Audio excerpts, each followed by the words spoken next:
आप ऑटोप्सी से उस फ़ोन को कनेक्ट करिए, जितने भी डिलीटेड डेटा हैं सबको रिट्रीव कर लेगा वो टूल।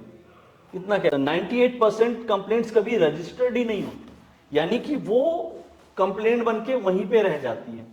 सिर्फ 2%, ये बहुत चौंकाने वाला आंकड़ा है, एक साल का, पिछले एक साल का आंकड़ा। और साइबर सिक्योरिटी के लोगों को मैं ये बोलना चाहूँगा, खासतौर पे जो न्यू कमर्स हैं, कभी भटकिए मत, कभी पैनिक मत करिए, क्योंकि ये होता है, मेरे साथ भी हुआ था। मतलब वो अगर एक तेज तर्राक आईओ इन्वेस्टिगेटिंग ऑफिसर की पल्ले उस हफ्ते चढ़ गया वो क्रिमिनल, तो उसको वही जो बोलते हैं छट्टी का दूध याद दिला देगा। Welcome back to our YouTube channel. आज के हमारे जो चीफ गेस्ट हैं वो नितिन पांडे सर हैं। साइबर की दुनिया में कौन नहीं इन्हें जानता होगा। जी हाँ, ये इंडिया के नहीं इंटरनेशनल लेवल पर भी टॉप साइबर सिक्योरिटीज में आते हैं।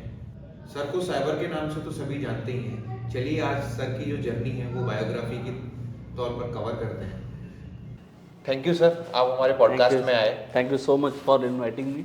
वैसे तो सर आपको सब जानते ही हैं, बट फिर भी मैं आपके मुंह से आपका इंट्रोडक्शन सुनना चाहूँगा। मेरा नाम नितिन पांडे है, जैसा कि आप सब जानते ही हैं, और पिछले 15-16 सालों से साइबर सिक्योरिटी की इस दुनिया में कहीं ना कहीं आप बोल सकते हो एक लर्नर की तरह मैं चीज़ों को सीख रहा हूँ, क्योंकि ज़िंदगी, life is all about learning. So मैं अपने आप को लर्नर बोलना, आई थिंक ये बेटर रहेगा इंस्टेड ऑफ एक्सपर्ट, क्योंकि आज मैं एक्सपर्ट क्लेम करूँगा किसी चीज़ में, नहीं पता हम और आप बात कर रहे हैं, अभी 10 मिनट बाद कोई एक नई टेक्नोलॉजी आ जाए जिसके बारे में मुझे नहीं पता हो, मेरा एक्सपर्टीज़ वहीं पे रुक जाएगा। सर आपका जो नेटिव प्लेस है जी, वो कहाँ है, कहाँ आपका जन्म स्थान है? जन्म स्थान ज़्यादातर लोग तो जानते हैं आई थिंक, पर इसको मैंने पब्लिकली नहीं कभी रिवील किया है। ये उत्तर प्रदेश के एक पूर्वांचल में एक छोटा सा डिस्ट्रिक्ट है, सुल्तानपुर। लेकिन डिस्ट्रिक्ट भले ये छोटा है, लेकिन हमारी प्राचीन सभ्यताओं से जुड़ा हुआ है। जैसे कि जब भगवान श्री राम, उन्होंने रावण का वध करके वो लौटे वापस, तो एक ऋषि मुनि ने उनको बोला कि कहीं ना कहीं आपके ऊपर ब्रह्म हत्या का पाप लगा है, तो आपको, उनको जिस नदी में नहाने के लिए बोला गया, उस नदी में उन्होंने स्नान किया ताकि उनका ब्रह्म हत्या का पाप धुला जा सके, और उस नदी का नाम धोपाप घाट रखा गया। धोपाप यानी पाप धुलने का स्थान। आज के टाइम पे वहाँ पे लोग अंतिम संस्कार के लिए जाते हैं, और बहुत पवित्र जगह है। इसी तरह कल्प वृक्ष और बहुत सारी यहाँ पे ऐतिहासिक चीज़ें सुल्तानपुर से जुड़ी हुई हैं। ये एक ऐसा प्लेस है, आप बोल सकते हो, ये हमारा सुल्तानपुर जो होम टाउन मेरा है, ये लखनऊ, हमारे लखनऊ, वाराणसी और प्रयागराज तीनों के सेंटर में आता है, और अयोध्या यहाँ से, सुल्तानपुर से 50 किलोमीटर होगा। इसी से जुड़ता हुआ सर मेरा ये सवाल और है कि आपकी एजुकेशन 10th 12th या जो हायर एजुकेशन आपने की है वो कहाँ से कंप्लीट करी? मैंने 10th 12th सुल्तानपुर से ही किया, अपने होम टाउन से ही। CBSE बोर्ड, महर्षि विद्या मंदिर स्कूल का नाम था, वहीं से मैंने किया।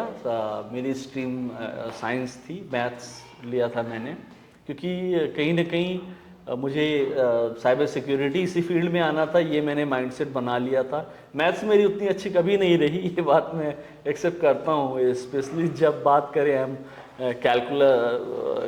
कैलकुलस, एम आई राइट, और अलजेब्रा, तमाम चीज़ें हैं जो कि मेरे दिमाग के ऊपर से, सर के ऊपर से जाया करती थी। लेकिन कहीं ना कहीं ये साइबर सिक्योरिटी का जुनून था, जो कि मुझको मैथ्स लेने पे उसने वो किया, और मैं उसके बाद हायर स्टडीज़ के लिए मैंने BCA किया, bachelor in computer application.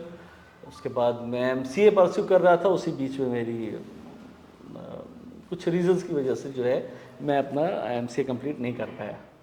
Sir हमने बहुत कम जगह, मतलब वैसे तो नहीं सुना, लेकिन मुझे इतना पता है आप कॉलेज ड्रॉप आउट भी रहे थे जी। और कॉलेज ड्रॉप आउट के साथ आपने एक जो जर्नी, हम लोगों को पता है कि आपकी साइबर में इतना आगे तक पहुंच गए, एक कॉलेज ड्रॉप आउट स्टूडेंट, और वो भी बैक वेंचर रहा था जी।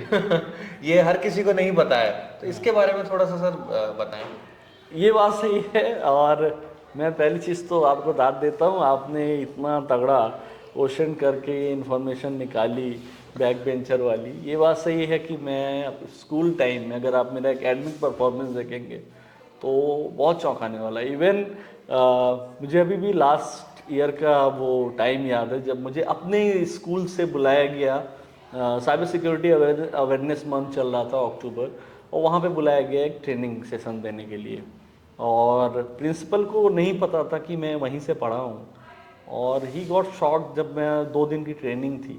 पहले दिन मैंने उनको बताया ही नहीं कि मैं यहाँ से पढ़ा हूँ, मैं टीचर्स से मिला साइलेंटली मैं सबसे, लेकिन जब दूसरे दिन मैंने उनको बताया ही वॉज शॉक्ड कि यहीं से मैं पढ़ा। फिर मैंने वहीं पे मैंने ये चीज़ें बच्चों के सामने बोली कि मैं यहीं का पढ़ा, इस बैच का पास आउट हूँ, और मैं एक बैक बेंचर था। मेरे परसेंटेज कभी बहुत ज़्यादा अच्छे नहीं रहे, चाहे 10th की बात करें 12th की बात करें, तो ये बात सही है। और ड्रॉप आउट की बात करें अगर, तो हाँ, एमसीए कहीं ना कहीं जो मेरा था, जब मैं एमसीए परस्यू कर रहा था तो 5th सेमेस्टर में जाके मुझे एमसीए छोड़ना पड़ा।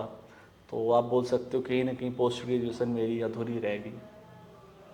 सर, एक इसी से जुड़ता हुआ ही सवाल है, आपके जो फैमिली का बैकग्राउंड है, जी। जहाँ तक मुझे पता है वो बहुत पॉलिटिकल रहा है, कह लें जो आपके सुल्तानपुर की भाषा में भौकाली टाइप का रहा है ना। तो वो पॉलिटिकल बैकग्राउंड से इस साइबर की जर्नी में ये कैसे कन्वर्ट हुई आपकी जर्नी, और इसमें किन किन लोगों ने आपका जी। इतना सहयोग किया? क्योंकि जहाँ तक मैं जानता हूँ कि अगर किसी का पॉलिटिकल बैकग्राउंड होता है तो वो जो पेरेंट्स हैं वो नहीं चाहते कि मेरा बेटा एक मतलब उस जी। ऐसी लाइनिंग में जाए जहाँ खतरा भी हो सकता है। साइबर जर्नी ऐसी है कि यहाँ खतरा भी पाया जाता है, बहुत से जी। कई धमकियाँ कहीं कुछ, लेकिन आपको उसमें प्रॉपर सपोर्ट भी मिलता रहा, चाहे वो पेरेंट्स हों या आपके कोई भी नियर वंस हों या हो सकता है कोई और भी हों। तो नहीं, बताइए सर। बहुत ये यूनिक क्वेश्चन मैं बोलूँगा। और सबसे पहले तो मैं ये बोलना चाहूँगा कि मैं जिस, आप बोल सकते हैं, ख़ानदान से मैं आता हूँ, मैं चाहे मैं अपने फादर की बात करूँ या अपने अंकल की बात करूँ, तो दोनों एमएलएज रह चुके हैं। तो कहीं ना कहीं हमारे जो ब्लड में है ये चीज़ें, डर वगैरह तो कभी लगी नहीं ज़िंदगी में। तो इस वजह से हाँ, ये था कि, और जो भौकाली आपने एक टर्म यूज़ किया, तो इसके बारे में बोलना चाहूँगा। ये हमारे यूपी में, उत्तर प्रदेश में, स्पेशली पूर्वांचल में ये टर्म बहुत यूज़ किया जाता है। इवन मेरे एक इंस्पिरेशन है आईपीएस नवनीत सिकेरा सर, और ये मेरा सौभाग्य था कि मैं उनसे 2 बार मिला भी हूँ। तो उनके ऊपर एक वेब सीरीज़ बनी है, उसका नाम भी भौकाल रखा गया है। तो भौकाल वर्ड हम लोग नॉर्मली यूज़ करते हैं, अरे तो पूरे भौकाल में हो, यानी कि तुम आज बहुत अच्छे लग रहे हो, अगर ये बोलना है तो मतलब पूरे भौकाल में हो आज तुम। तो चैलेंजेस बहुत थे, ये बात आपकी सही है, क्योंकि आज के टाइम में आप देखेंगे पॉलिटिशियन का बेटा पॉलिटिक्स में जाता है, क्रिकेटर का बेटा क्रिकेट में जाता है, किसी भी तरीके से। अब चाहे हम एग्जाम्पल के तौर पे हम होम मिनिस्टर को ले लें अपने देश के, तो उनके जो सुपुत्र हैं जय शाह जी, बीसीसीआई के एक बड़े पद पे हैं, जबकि उनका क्रिकेट से आई थिंक दूर दूर तक कोई लेना देना नहीं है। तो इसके पहले भी कांग्रेस की गवर्नमेंट में भी ऐसे हुआ करते थे, बड़े बड़े पदों पे गवर्नमेंट के जो पॉलिटिशियंस रहते थे उनके बच्चे, तो ये सब चीज़ें चली आती। तो मेरे लिए भी ये चैलेंजिंग था, क्योंकि दिक्कत ये होती थी कि फैमिली वो चीज़ें समझ नहीं पाती थी। उनको ये लगता था कि कंप्यूटर में ये मूवीज़ देख रहा होगा, गेम खेल रहा होगा। तो कई बार मुझे कटाक्ष टॉन्ट्स भी सुनने को मिलते थे घर वालों से, कई बार डिमोरलाइज भी होता था। वो चीज़ें कहीं ना कहीं अफेक्ट करती है आपके ब्रेन को, क्योंकि आप असली में तो आप मेहनत कर रहे हो, कुछ सीखने की कोशिश कर रहे हो, तो डिमोटिवेशन भी आता था। लेकिन कहीं ना कहीं चीज़ों को, वही है, नज़रअंदाज। आपने अगर, जैसे वो एक कहावत नहीं है कि आपने अगर ठान लिया है कि ये करना है। एपीजे अब्दुल कलाम सर का मैं बहुत बड़ा फ़ैन हूँ, और मैं उनकी अक्सर जब भी टाइम मिलता है स्पीचेस वगैरह देखता हूँ, काफ़ी उससे मुझे हौसला हमेशा मिलता है। उस समय तो सर थे ही कलाम साहब, जिनको पीपल्स प्रेसिडेंट बोला जाता है। तो इन सब की वजह से कहीं ना कहीं वो इंस्पिरेशन, वो मोटिवेशन की वजह से कभी मैंने अपने आप को टूटने नहीं दिया। चैलेंजिंग था, ये बात आपकी सही है, एक पॉलिटिकल बैकग्राउंड होने की वजह से चैलेंजिंग तो था, स्टार्टिंग में था। आप अब की बात अगर हम करें तो आप कहीं ना कहीं वो मेरी फैमिली प्राउड फील करती है कि इस फील्ड में मैंने एक अपने आप बोल सकते हैं अपना बिना किसी पॉलिटिकल सपोर्ट के, यानी कि बहुत रेयर पर्सन, बहुत आपको मैं बताऊं ये फर्स्ट टाइम आई थिंक होगा कि मैं किसी पब्लिक प्लेटफॉर्म पे ये चीज़ बोल रहा हूँ कि मैं एक पॉलिटिकल बैकग्राउंड से बिलोंग करता हूँ, और ये बहुत कम लोग जानते हैं। मेरे जितने नोन मेरे कलीग्स हैं, दोस्त हैं, जितने नोन आईएएस आईपीएस ऑफिसर्स हैं रिस्पेक्टेड, किसी को नहीं पता कि मैं एक पॉलिटिकल फैमिली से मेरा बैकग्राउंड जो है वो पॉलिटिकल है। तो यही सारी चीज़ें हैं। मुझे जितनी जानकारी है सर, आप मैरिड भी हैं, तो इसमें मैं ये जानना चाहूँगा कि कभी कभी ऐसा होता है कि बहुत सी लाइक जो एक हमारी बैकग्राउंड में हमारी पत्नी कह लो, जो एक साथी के रूप में होती हैं, बड़ा सपोर्ट करती हैं। भाभी जी का कितना सपोर्ट रहा है आपके पास? वाइफ का अगर मैं बोलूं तो क्योंकि मेरी वाइफ जो है काफ़ी पढ़ी लिखी हैं वो भी, और उनकी पैदाइश ही गुरुग्राम में हुई, तो इस वजह से मैच्योरिटी लेवल जो महिलाओं का होता है नॉर्मली, ये चीज़ आया भी है बहुत सारे रिसर्च में कि जो फीमेल्स होती हैं वो बहुत जल्दी मैच्योर्ड होती हैं। तो वाइफ का सपोर्ट हमेशा मुझको रहा, और कहीं ना कहीं वाइफ का जो इंकरेजमेंट होता है, फॉर एग्जांपल जैसे कि मैं आपको बताऊं तो मेरा जो स्केड्यूल रहता है बहुत ज़्यादा बिजी रहता है, नॉर्मली मेरे पास टाइम नहीं रहता। मेरी वाइफ को कभी टॉन्ट मारना रहता है तो वो यही बोलती है एक ज़मीन आपका घर पे आता है नहीं है, फिर अगले दिन दूसरा पैर आपका फिर फ्लाइट पे चला जाता है, यानी मैं घर पहुंचा नहीं, फिर मुझे कहीं ट्रेनिंग के लिए किसी चीज़ के लिए मुझे फ़्लाइट पकड़नी पड़ जाती है। तो ये सब चीज़ें हैं, लेकिन इस चीज़ की मैं ख़ास तौर पे बोलना चाहूँगा कि वाइफ की तरफ से जितना सपोर्ट मिला मुझे, और जिस हिसाब से वो ख्याल रखती है, specially when I am travelling, जब मैं किसी ट्रेनिंग के पर्पज़ में मैं ट्रेवल कर रहा हूँ, शी डजंट कॉल नहीं करती। अभी रिसेंटली जैसे मैं घूमने गया था दुबई, तो उनका जब मन कर रहा था वो कॉल कर रही थी, बिकॉज उनको पता था कि मैं घूमने गया हूँ, वहाँ पे मुझको कोई ट्रेनिंग नहीं देना, कोई ऐसा कुछ नहीं। तो कहीं ना कहीं हर चीज़ समझदारी से लेके सपोर्ट से लेके बहुत बहुत ही, मतलब शब्दों में नहीं बोल सकता मैं, लेकिन जैसे बोलते हैं हर एक सफल आदमी के पीछे एक औरत का हाथ होता है, तो वो कहावत कहीं ना कहीं सही है। सर, इतना सारा बिजी शेड्यूल रहता है आपका डे, सुबह से लेके शाम तक का, तो आप अपने स्ट्रेस को कैसे रिलीव करते हैं? आपकी कुछ हॉबीज़ होंगी जो आप जिनको फॉलो करते होंगे, या कैसे जी वो?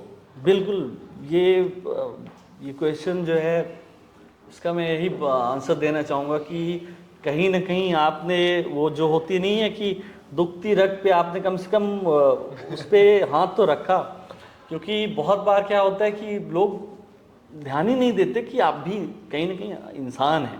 तो पता चला मैं एक जगह से आया, फिर मुझे दूसरी जगह जाना है, तो आपको मेंटली तो प्रिपेयर्ड रहना ही है, साथ साथ फिजिकली भी आपको प्रिपेयर्ड रहना है।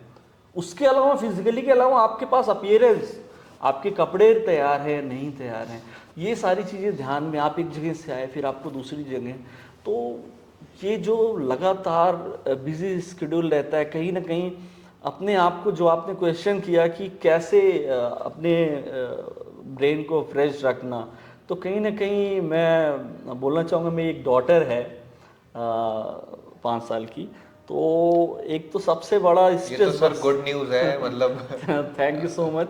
और आपने कभी प्लेटफॉर्म पर रिवील नहीं किया ये ऑनलाइन जी, आजकल? एक्चुअली मैं कभी भी फैमिली की कोई फोटोज़ आपको कभी नहीं मिलेंगे मेरी किसी भी सोशल मीडिया प्लेटफॉर्म पे। मतलब पूरा आप साइबर सिक्योरिटी को फॉलो करते हैं? एग्जैक्टली तो मैं इसी वजह से नहीं रिवील करता, क्योंकि आपको भी पता होगा पास्ट में कुछ ऐसे केसेस है, जैसे विराट कोहली का ही ले लें, जब वो अच्छा परफॉर्म नहीं कर रहे थे, तो इस हद तक लोगों की मेंटालिटी कुछ खराब हो गई है कि 6 महीने की बच्ची को रेप थ्रेट दे रहे हैं, रेप करने की धमकी।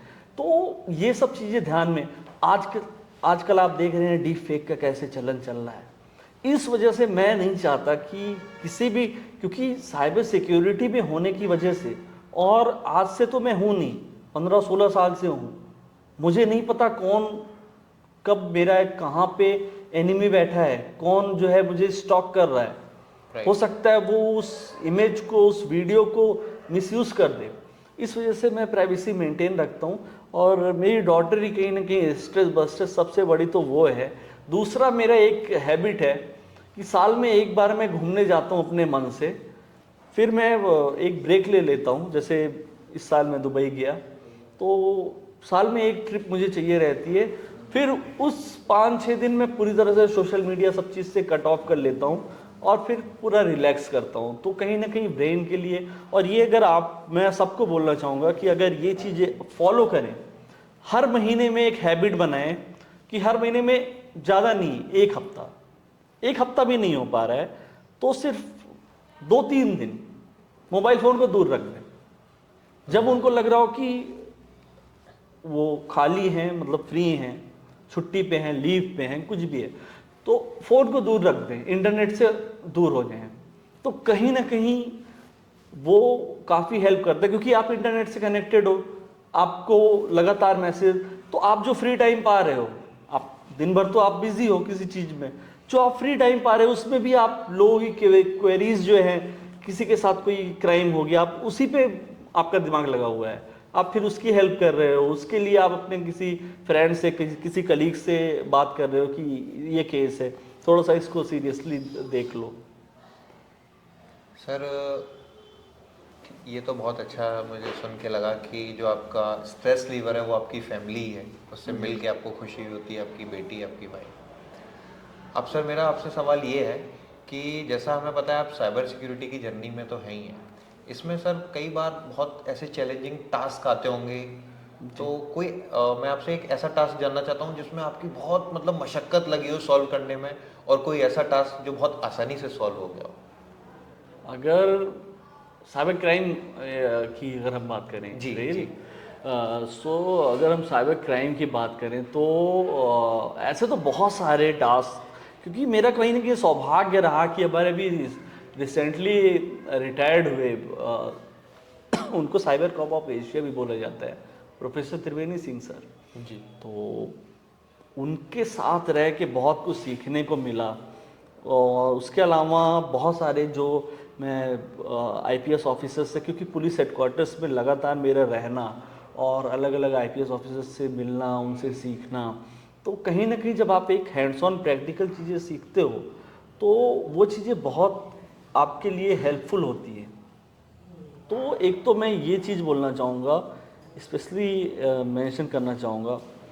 दूसरा, मैं जिस ऑर्गेनाइजेशन के साथ इस समय काम कर रहा हूँ उसको जो लीड कर रहे हैं वो इंडियन आर्मी से आते हैं, तो आर्मी का भी थोड़ा बहुत एक्सपीरियंस मुझको मिल जाता है।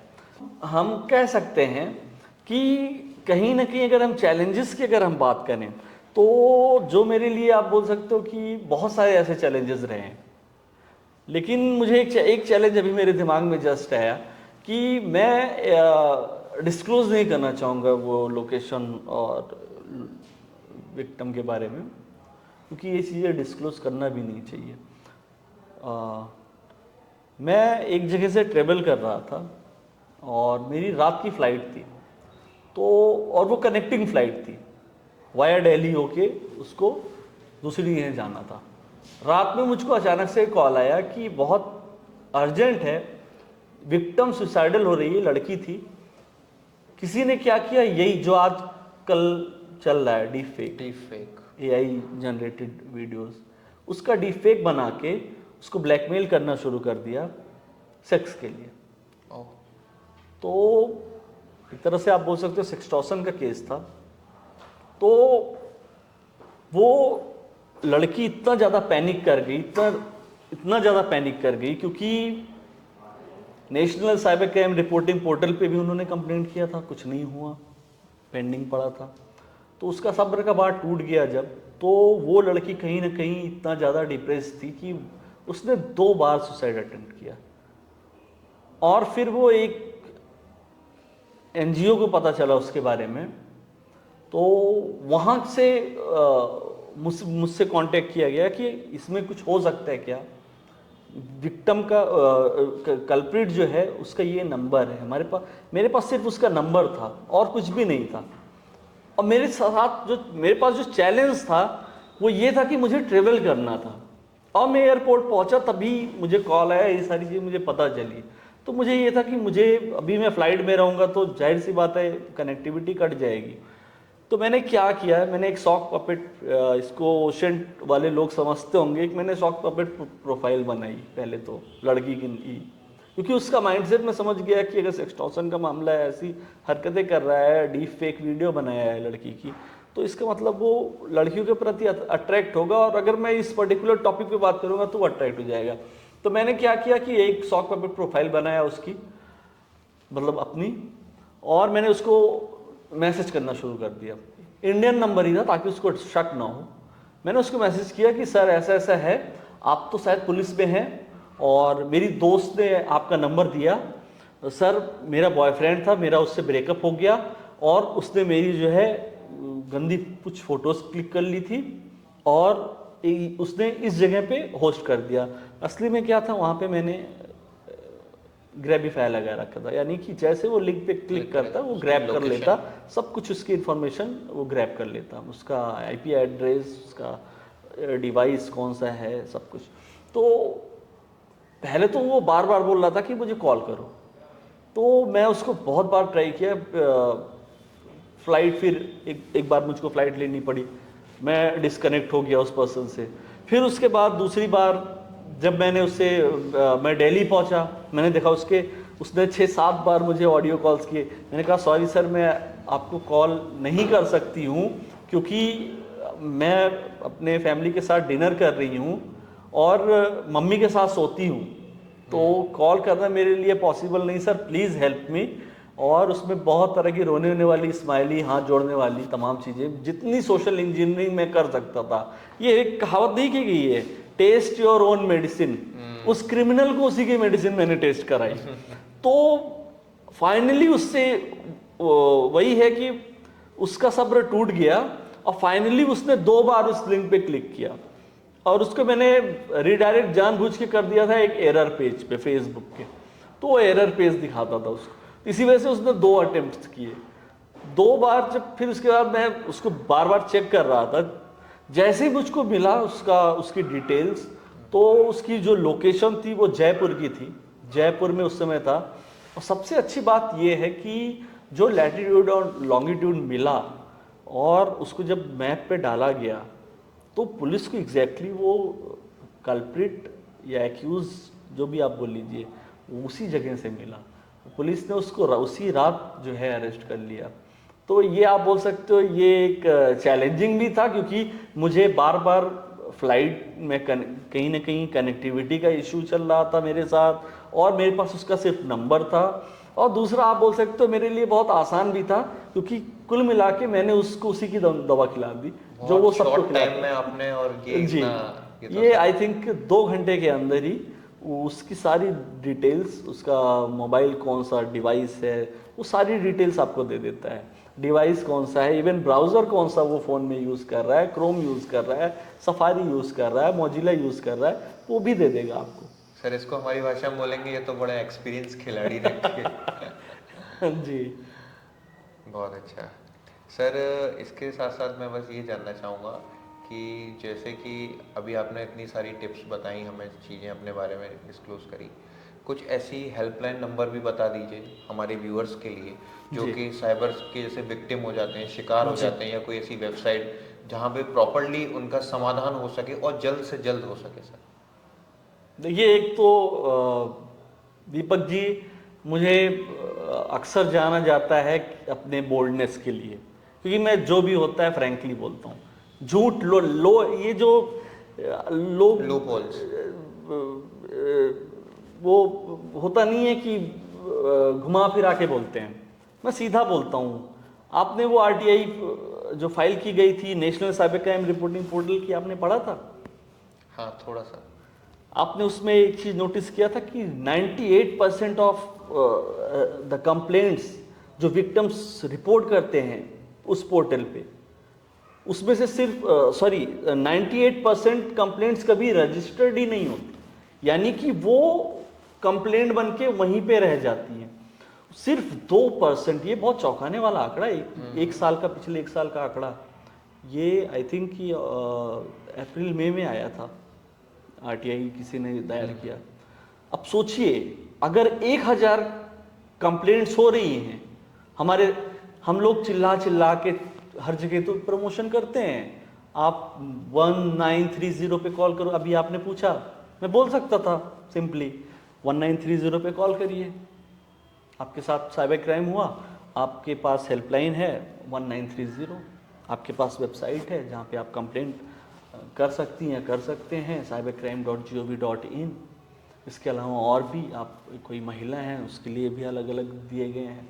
लेकिन जो असलियत है, अगर मैं रियलिटी की बात करूं, तो झूठा दिलासा देने से क्या फ़ायदा। तो जैसा कि मैंने आपको बताया कि वो आरटीआई रिपोर्ट कोई भी जाके गूगल करे, national cyber crime reporting portal का। अब आप सोचिए, अगर 1000 कंप्लेंट्स रिपोर्ट हो रही हैं, सिर्फ 2% एफआईआर में कन्वर्ट हो रही हैं, तो कहीं ना कहीं हमें पुलिस को और भी ज़्यादा ट्रेनिंग की ज़रूरत है, उनको ट्रेनिंग देने की ज़रूरत है। इसी वजह से ये हम सब का दायित्व बनता है कि कहीं ना कहीं इनको, पुलिस डिपार्टमेंट्स को और ज़्यादा उनको वेल इक्विप करें, ताकि वो केसेस को रजिस्टर करें, उनको प्रॉपरली एफआईआर में कन्वर्ट करें, और ताकि विक्टिम्स को हेल्प मिले। अब और दूसरी साइड पे अगर हम बात करें दूसरी साइड की, तो विक्टिम्स को कहीं ना कहीं उनको भी एक, ये बहुत ज़रूरी इम्पोर्टेंट है उनके लिए, कि उनको जो साइबर थ्रेट्स हैं उसके बारे में उनको पता होना चाहिए कि क्या साइबर थ्रेट्स इस समय हैं नए नए। जैसे फॉर एग्जांपल, अभी कुछ टाइम पहले इलेक्ट्रिसिटी बिल के नाम पे हो रहे थे स्कैम्स। अभी देखिए आप, लोन के नाम पे कितनी ऐप्स आ गई हैं, प्ले स्टोर, एप्पल स्टोर पे ये सब पड़ी हुई हैं। तो और ख़ास तौर पे ये कॉलेज में पढ़ने वाले बच्चे तुरंत ले लेते हैं, और बाद में पता चलता है वो साइबर क्राइम के विक्टिम बन गए। बाकी फाइनेंशियल के अब बहुत सारे क्राइम्स आप जानते हैं, ओटीपी से रिलेटेड बहुत ऐसे होते हैं। तो कहीं ना कहीं विक्टिम्स को मेरा यही संदेश है कि, या नेटिजन्स आप बोल सकते हो, जितना ज़्यादा से ज़्यादा हो सके अपने आप को अवेयर करें, वीडियोस देखें, मटेरियल्स पढ़े हैं उसको पढ़ें। और दूसरा जो हम चैलेंज है लॉ इन्फोर्समेंट, उसके लिए तो कहीं ना कहीं थोड़ा सा गवर्नमेंट को भी इसमें अमल करना चाहिए कि अगर 98% कंप्लेंट जो है वहीं की वहीं पेंडिंग पड़ी हैं, तो इसको कैसे, इस लूप होल्स को सुधारा जा सकता है। सर मैं एक डाउट क्लियर करना चाहता हूँ जी। हम सब ने एक चीज़ सुनी है कि जैसे कि कोई once a photo is clicked is never be deleted, मतलब एक बार क्लिक्ड हो गई वो इंटरनेट एरा से कभी हट नहीं सकती है, सिर्फ एक प्लेटफॉर्म से डिलीट हो सकती है। कितना सच है और कितना झूठ है, आप actually it is true, it is a fact, क्योंकि इसको हम बोलते हैं डिजिटल फुटप्रिंट, इसी को बोलते हैं डिजिटल फुटप्रिंट।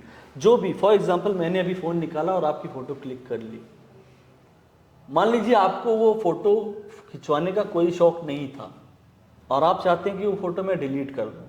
मैंने आपके सामने वो फ़ोटो डिलीट कर दी अपने डिवाइस से, अपने फ़ोन से।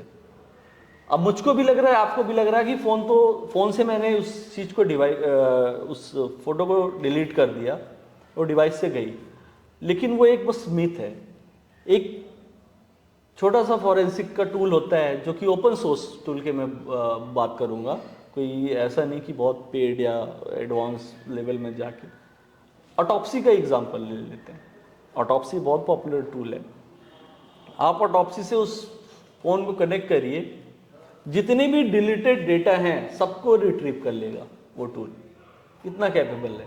तो कहीं ना कहीं हम डिजिटल वर्ल्ड में आज के टाइम में जी रहे हैं, और स्पेशली क्रिमिनल्स के लिए ये बहुत ज़रूरी है समझना, क्योंकि वो जो क्राइम्स कमिट करते हैं उनको लगता है कि वो डिस्ट्रॉय कर दिए उस डिवाइस को, उस अकाउंट को जहाँ पे उन्होंने क्राइम कमिट किया, तो उनका एक मिथ है, गलतफहमी में जी रहे हैं। मतलब वो अगर एक तेज तर्राक आईओ इन्वेस्टिगेटिंग ऑफिसर की पल्ले उस हाथ चढ़ गया वो क्रिमिनल, तो उसको वही जो बोलते हैं छट्टी का दूध याद दिला देगा। सर मैंने देखा है कहीं कहीं जगह पर, जैसे थोड़ा बहुत आपको, आपके ऑफिसेज वगैरह में महाकाल की फोटोज लगी हुई, आप मतलब क्या बहुत पूजा पाठ करते हैं एक्चुअली महाकाल को? जी, मैं देखिए धार्मिक तो मैं हूँ हमेशा से, स्पिरिचुअलिटी मेरे अंदर हमेशा से रही है और महादेव मेरे आराध्य हैं। रुद्राक्ष में हमेशा धारण करता हूँ और कोशिश करता हूँ कि सोमवार को व्रत भी फास्ट भी रहूँ, लेकिन हो नहीं पाता क्योंकि जैसे कि आप जानते हैं मेरा शेड्यूल ऐसा रहता है कि ये चीज़ें पॉसिबल नहीं है। इसके अलावा प्रेमानंद जी महाराज जानते होंगे आप, उनकी वीडियोस जब भी, जैसे अभी एक आपने क्वेश्चन किया था स्ट्रेस कम करने के लिए, तो कहीं ना कहीं उनकी वीडियोस भी बहुत इंस्पायरिंग, मतलब कहीं ना उनकी वीडियोस में 2-3 वीडियोस देख लेता हूँ, मेरा सारा थकावट सब सारा ऐसा। और मैं अभी गया था पास रिसेंटली, मैं उनके दर्शन भी किया, ऐसा लगा कि साक्षात श्री कृष्ण के दर्शन कर रहा हूँ। तो कहीं ना कहीं उन्होंने अपनी उस तपस्या, उस चीज़ से, उस चीज़ को, उस डिवाइन पावर को कहीं ना कहीं आप बोल सकते हैं हासिल कर लिया है।